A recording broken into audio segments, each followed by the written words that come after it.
Hey Crypto Universe, it's me, Eugene, and with me today is Adele Wong. Now, if you have seen the rest of our videos, we do talk a lot about blockchain news, but sometimes we get, ahead of ourselves and we talk about stuff that, new people just get lost in translation. Yeah. So Adele here in this new series that she'll be the one producing is going to be about what the hell is all this basic jargon and blockchain all about. So you have questions for us. I do. And yes. where I come in is to provide the answers for you and for you guys at home.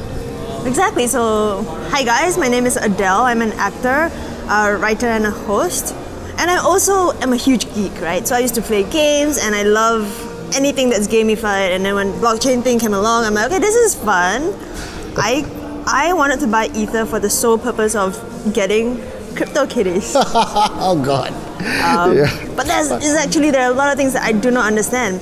So like I asked Eugene, I saw this link online from his LinkedIn that promised that I could become a crypto expert in 4 minutes. Check it out. Yeah. And 4 minutes later, I was told I don't know jack.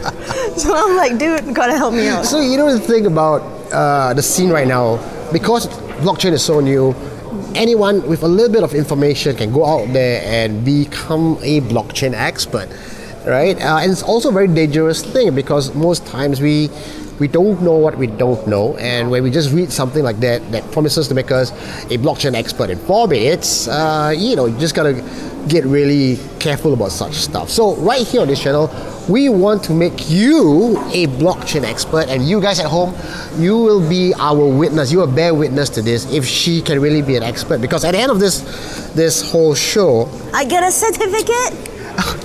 Typical Singaporean. Okay, fine, we'll give you a certificate, but not just that, we'll give you guys at home a certificate as well if you participate in these questions that we have for you. But I study and they get a cert. Well, they will study along with you. Okay, fine. Yeah. We'll do it together. So this is our first episode. What other questions are you going to rock us with? Okay, so I have so many questions, but let's start with the most common one. So for me, when I tried to learn about the blockchain, typical Singaporean, I went to sign up for a course and they tried to teach me about hash rates. Don't know what hash function, and I'm like, why is there an equation? Why is there something over something? I was like, I can't do this. But I have been collecting lots and lots of infographics about the blockchain, and I realized that, you know what, I actually understand what the blockchain is. Okay.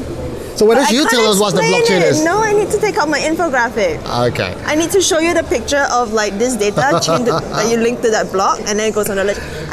How do you explain the blockchain to your grandmother in 2 minutes or less? Okay, I don't know about my grandmother. I don't know about your grandmother, but my grandmother is so stubborn. Sure thing blockchain is a scam.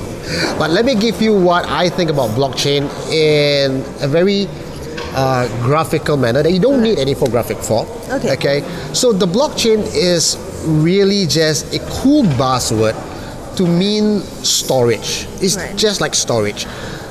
What you mean by storage is currently right now in the traditional sense of storage is you have a business, you have a server or a computer, and you store your files on this computer, right?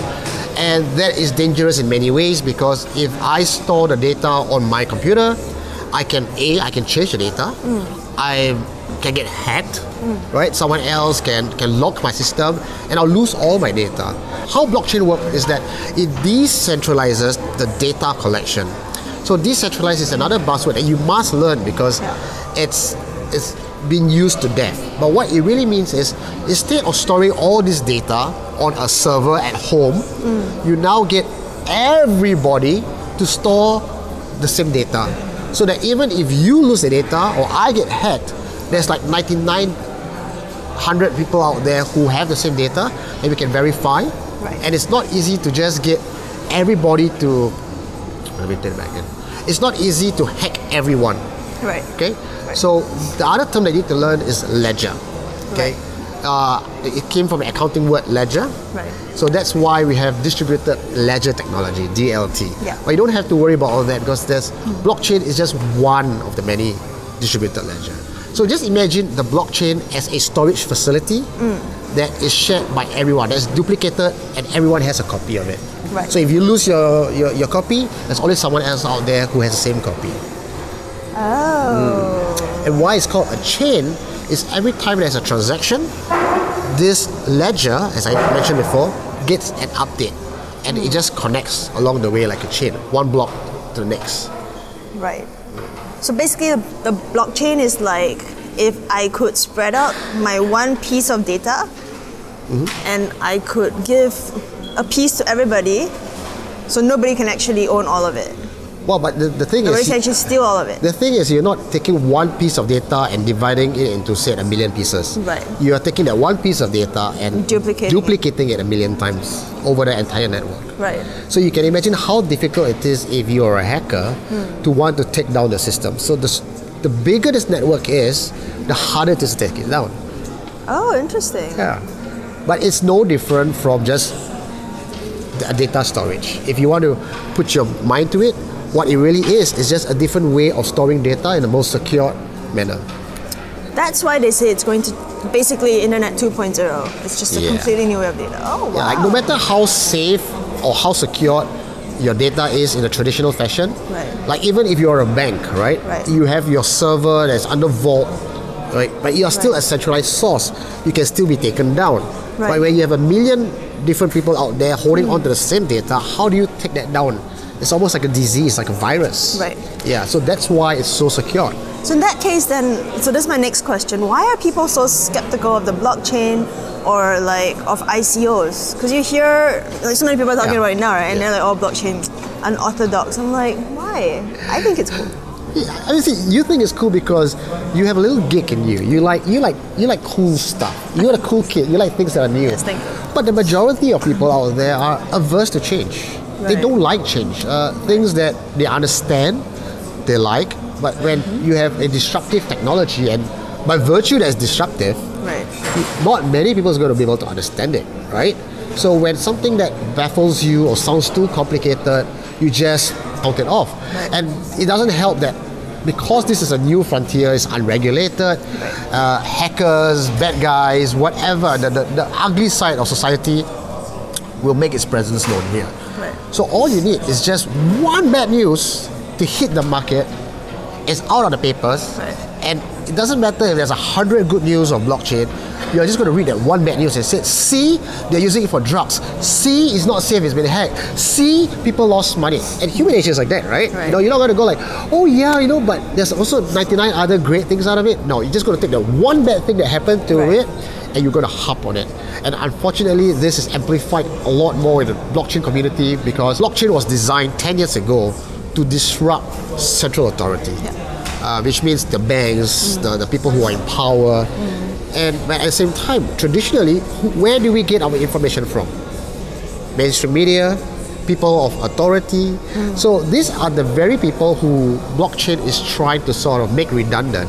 Right. So they are not going to come out and go like, yeah. The banks are not going to come out and go, you know what, blockchain is really awesome, use it. They're going to go like, don't trust it. Trust the banks. Right. And if you have no knowledge about blockchain, who would you trust? A geek with a hoodie saying that blockchain is good, or would you trust a bank, a guy in a coat and a suit, suit and tie? Right. So that's why blockchain has a lot of bad reputation lately. Right. So I guess like in that case, things are not what they seem. No. Yeah. Like this flower pot is a cake. Can't be said I'm not romantic. Yeah, I brought you flowers. You did. Okay. So then that brings me to my next question. What do you think is the most immediate use case? What are the sectors that are most likely to adopt, embrace, and glorify the blockchain immediately? Glorify the blockchain. Yeah, because I mean, from what you're saying, it sounds like it's going. We're going to need this. It's not going away. Yeah. Right. But somebody has to make it sound. Somebody has to make it more and more palatable. no, I always thought that blockchain was the sexiest thing alive. But after a while, I realized that blockchain is just another way of storing things, you know? And when we look at how things are in the market today, when we look at the internet and you click to go online shopping, you look at how cool and sexy TCP/IP is, or how the routing layer is so awesome. Oh my God, check out that protocol. You know, right? You go like, I'm going to go to the site, click on it, I get my shit done, I buy my stuff, and it's done. I think blockchain will be that. After a while, people will be like, they don't care because it's just the way to store data, and it's what that's built upon it that really matters. Right. And now that being said, because of the way it's being built and it's decentralized, you can bypass the middleman. I think that is right now in this era for the blockchain, that is the biggest use case. And that makes everything cheaper? It would. In fact, how it would be cheaper is traditionally you have middlemen who are sitting down, like say, okay, PayPal for example. If you were to be a seller somewhere across the internet and I want to buy something from you, so who's going to give the product first? Are you going to send it to me first, then I pay you the money? Would you trust me? No. Or should I pay you first and trust that you will send it to me? We won't. And that's why we depend on middlemen like PayPal or Amazon to say, okay, we'll be the neutral party and we'll take the product, we'll take the money. Once we get it, we'll do a swap, we'll guarantee that. And for our efforts, we'll take a percentage, right? And well, that is fair. I'm not saying that's not fair, that's business. But if I could use blockchain to do cross-border payment or find a way to bypass the middleman because of the smart contract. Now we are going beyond blockchain to smart contract. Maybe we can talk about that another time. So what you need to know now is blockchain is like, or Bitcoin is like the currency. Right. And there are things that you can build upon the blockchain that would facilitate this transaction, like business stuff, business use case. I don't need the middleman. So when I don't need the middleman, I don't have to give that 15%, 30%, 20%, or 10% to somebody else. So that becomes cost saving on my part. So blockchain, you think that companies that need to get rid of a middleman would be the first to adopt the blockchain? So what kind of sectors would that be? I would say straight up, I think cross-border payment would be the easiest. Western Union charges an arm and a leg for you to transfer money back. So if you are a domestic worker in Singapore, right, and you want to transfer money to back home in Philippines or Indonesia or Myanmar, for example, they're going to take a large cut. Maybe to the average income earner, that cut is not large enough. But if you make so little already, every single cut is going to be painful. So if you don't have to go through a middleman to get that kind of cut, and if you send $300 and $299 get across, wouldn't that be more appealing to you? So these are the kind of people who would generally benefit from the blockchain right now. Interesting. And I think, and so many more, right? Because like just taking a look on the internet, I'm seeing so many people who are trying to build many different industries on the blockchain. There's music, they say polling, I'm in the creative field, so like creative field as well. There are advertising even. I don't really understand how that works. I think it's safe to say that whatever industry right now you have in the market, everyone's trying to shoehorn their industry into the blockchain. Right, but not all of them need it. As it stands right now, most of the projects that you see out there in the market, they're better off going with the traditional route. There are existing solutions out there, existing databases out there, cloud computing, that can function the same way. Loyalty points, credits, why would you want to create a token, spend a kind of money, learning a new technology, trying to build a market out of it, try to educate people to use your technology, and you know how hard it is to get tokens? Like, if you give loyalty points to somebody right now, it's like if you buy something from me, you get loyalty points, done. You pay by fiat. But if I'm going to give you tokens instead of loyalty point, I need to educate you how to get a token, buy into it, appreciate it. But think about that, like how much am I trying to raise to build something that's already in the market? So if you look at a traditional sense, when people say they raise money, 5 million raised on seed funding, wow, you're a baller, right? You want to raise $500,000, that can last you 2 years. But in the crypto scene, you want to do something that has already been done and you're trying to raise 30 million, 80 million. My question is, what do you need the money for? So why are people doing it? Because it's easy money. If you take a look last year, right, when you were looking into ICOs, you see the amount of money that people are charging is ridiculous. Right. And it's a gold rush mentality. Like everyone's doing it, so why not? Right. But you still believe in it though. So in spite of the fact that, right now, a lot of companies don't actually need to port over to the blockchain yet. But you still believe that it's the future, that eventually we'll all end up on it. Yeah, going back to the storage idea again. Okay.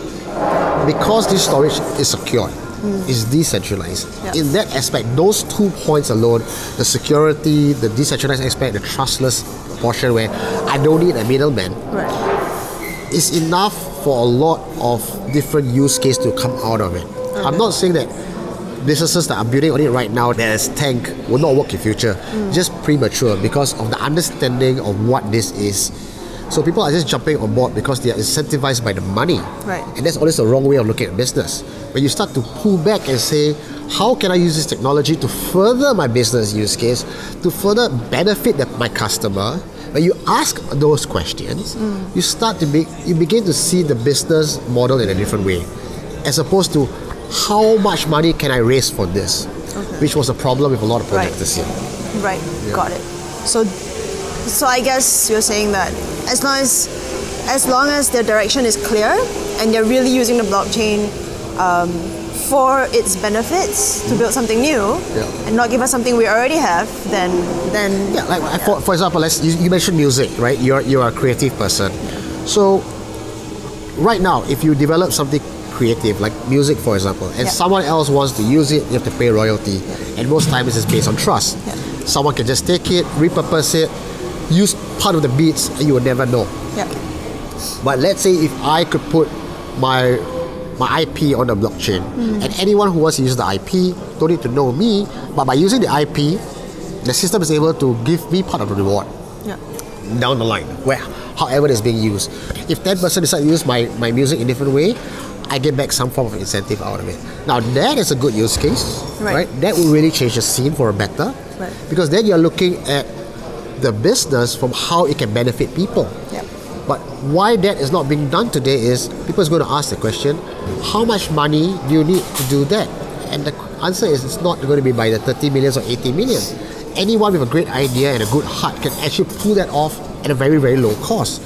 But if there's no monetary incentive for the person to create it, no one's going to do it. So this blockchain industry is still based on, you have the good players who wants to do it for people, you have the greedy players who wants to make money out of it, and the victim at the end of it all is people like us, the retail investors who don't know any better. Got it. Okay, much better idea to start. I have so many more questions. So maybe you guys can help me out. We can look at some of the questions that I want to ask Eugene next week, and maybe you guys can help out. So send us your answers, and then Eugene will decide which one's the most accurate, and of course be engaging, right? Because this show is all about making blockchain fun and easy to understand for everyone. So don't give me a 22-page thesis on what the answer is. Make it something that if you can understand, I can understand. That's one criteria for me. Perhaps you should be the one judging it, right? Because I wouldn't know if it's right. I'm like, wow, this answer is so cute. It's like rainbow and unicorns. Wins, I understand that. And you're like, well, it doesn't so I guess we're going to be able to judge you guys. So do submit your answers to us. And you know what? We're going to give you a certificate. What about me? I came here to learn. Where's my You get a certificate as well. Okay, fine. We'll all get certificates, and they can have serial numbers on it. That's right. You know what? In fact, as a first part of the use case, why do we put the certificates on the blockchain as well? How do you do that? We'll talk about that in another episode. Cool. We'll have our own blockchain certificates. We'll have our own smart contracts. Smart contract. All right. What are the questions you have for us? Here are the 3 questions for next week. Send us your answers, and then I will ask him next week. So the first one is, how can blockchain allow businesses and startups to reach beyond their geographical borders? So I think that is something that I'm very interested in, just being able to reach an audience outside of where you are, and that's what all businesses need. Why do we need 3 different kinds of blockchain? Public versus private. Which is more practical in the future? Why? No, seriously, why do you need 3? Will blockchain truly allow for a world where currency is without borders? Oh, sounds like a United Color of Benetton kind of tagline. Yeah, sure. Yeah, so will the blockchain truly allow for a world where currency is without borders? Are we talking about a one world currency? Yeah, something like that. Oh no. Okay, we want to know what you guys think about all these questions. So give us your answer. Here's, you know what, a rock the block is not a we are right and you are wrong kind of situation. In fact, some of them are opinion pieces, right? Yeah, we want to know what you guys think, you know, and we can learn from that as well. Yeah. And if you have an opinion that differs from Eugene, even better for me. Yeah. Yeah, I like to see someone challenge him. Oh. All right, thank you guys for tuning in. My name is Adele. And I'm Eugene. He's Eugene, and we'll see you next week. Bye.